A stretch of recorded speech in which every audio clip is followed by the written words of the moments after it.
Surprise! Bonus myth number 6. When we were recording these sessions, one new myth came up all the time. The myth that you do not need HREZ resistance in your rootstock. So far in this series we went pretty deep into the science, into the breeding, into practice. And today we go even deeper. Not necessarily in the matter, but deeper in the ground.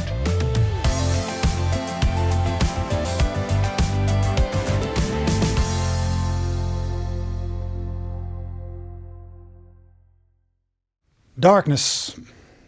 Not what we generally associate with plants, these photosynthetic creatures that use sunlight to produce and grow. While a large part of the plant is underneath the soil, the rhizosphere, the roots, and they are essential for a healthy tomato plant. And it's the focal point of any good rootstock breeding program.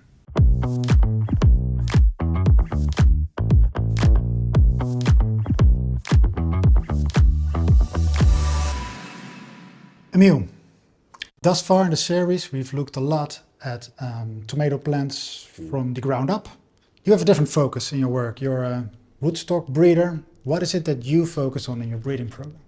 I'm looking for everything soil-borne diseases. How easy is getting the water up to the upper parts of the plant, nutrients, this kind of thing. So that's completely different than a normal esculentum tomato. In this series it's all about HREZ, our high resistance against ToBRFV. Is this also an integral part of your breeding strategy as a rootstock breeder? Yes, we have that, because also when we started we found it in Habachitis, and that's one of the lines that we use in rootstock in combination with the normal esculentum. That's how we make our rootstocks nowadays. So that gives us really the chance and the possibility to speed up and really go fast in develop these rootstocks. The root zone is one of the biggest virus reservoirs, and that's why we need HREZ rootstocks.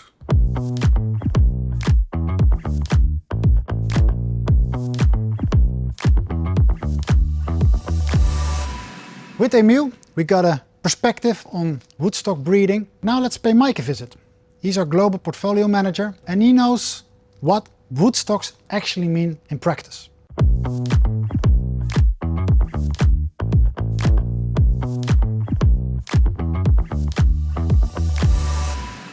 So we have HREZ, resistance against ToBRFV.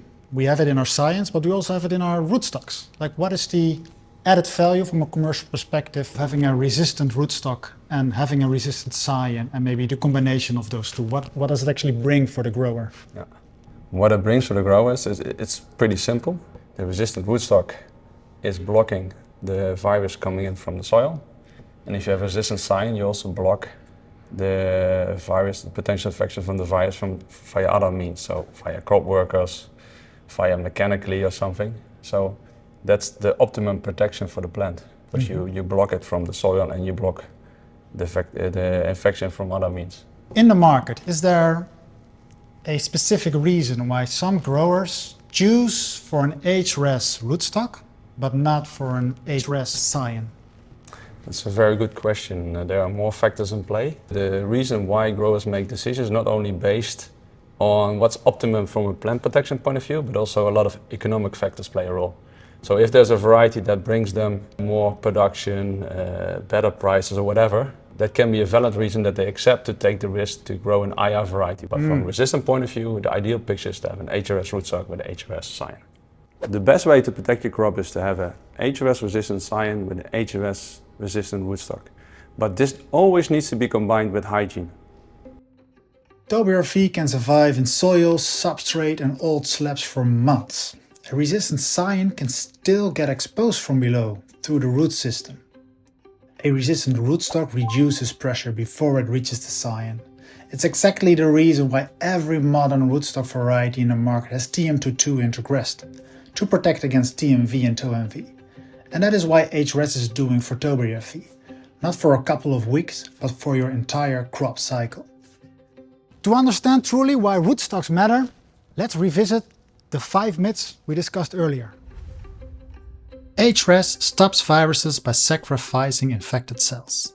A scorched earth tactic that only works when the viral pressure stays under control.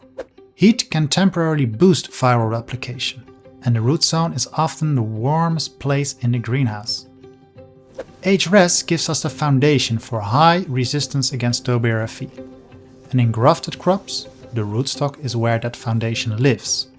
By stopping pressure in the root zone, the scion stays protected. High pressure means more replication and more chances for rare mutants. Grafted crops reduce that pressure dramatically. Virus lingering in soil, slabs, tools and water keeps reintroducing new pressure. An HREZ rootstock blocks that constant flow before it can climb upward.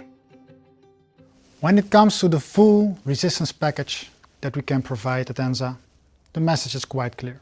Get rooted, protect your crop. Of course, a resistant scion does a lot of heavy lifting when it has HREZ, but there's a lot of potential for viral accumulation in dirty slabs, and a resistant rootstock is the best way to safeguard your crop against ToBRFV. Thanks for watching.